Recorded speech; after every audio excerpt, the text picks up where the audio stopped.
بسم اللہ الرحمن الرحیم۔ السلام علیکم۔ قارون کا خزانہ۔ حضرت موسیٰ کی قوم میں ایک بہت دولت مند شخص تھا۔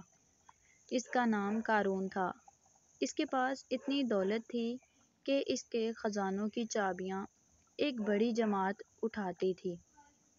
وہ شخص یعنی قارون دولت نہ خود پر خرچ کرتا تھا نہ ہی کسی غریب شخص پر، بس مال جمع کرتا رہتا تھا۔ اسے اپنی دولت پر بڑا فخر تھا۔ اس کا کہنا تھا کہ میں نے یہ دولت اپنی محنت سے حاصل کی ہے۔ لوگوں نے اسے بہت سمجھایا کہ تمام دنیا کے لوگوں کو دولت صرف اللہ تبارک و تعالی ہی عطا کرتا ہے، اس لیے تم اپنی دولت کو اللہ کی راہ میں خرچ کرو۔ لیکن قارون نے کسی کی بات نہ مانی اور مسلسل اللہ کی نافرمانی کرتا رہا۔ پھر ایک دن وہ بڑے فخر کے ساتھ قوم کے لوگوں کے سامنے نکلا۔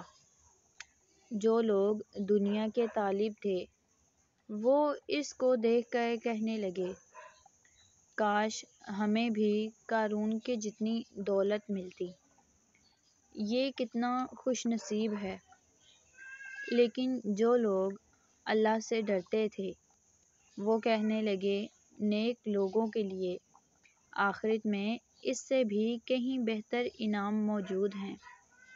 جب قارون اپنی سرکشی سے باز نہ آیا تو اللہ تعالی نے اسے اس کی دولت کے ساتھ ہی زمین میں گاڑ دیا۔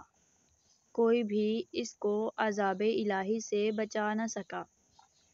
جو لوگ اس کے جیسے بننے کی تمنا کر رہے تھے قارون کا انجام دیکھ کر کہنے لگے، شکر ہے اللہ نے ہمیں بچا لیا۔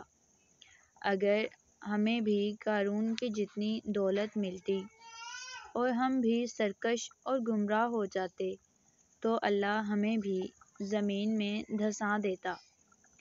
پیارے دوستو، ہمیں کبھی بھی کسی سے حرص نہیں کرنی چاہیے۔ اللہ نے ہمیں جو کچھ عطا کیا ہے اس پر اترانا نہیں چاہیے، بلکہ اللہ کا شکر ادا کرنا چاہیے۔ کسی کو حقیر اور کمتر نہیں سمجھنا چاہیے۔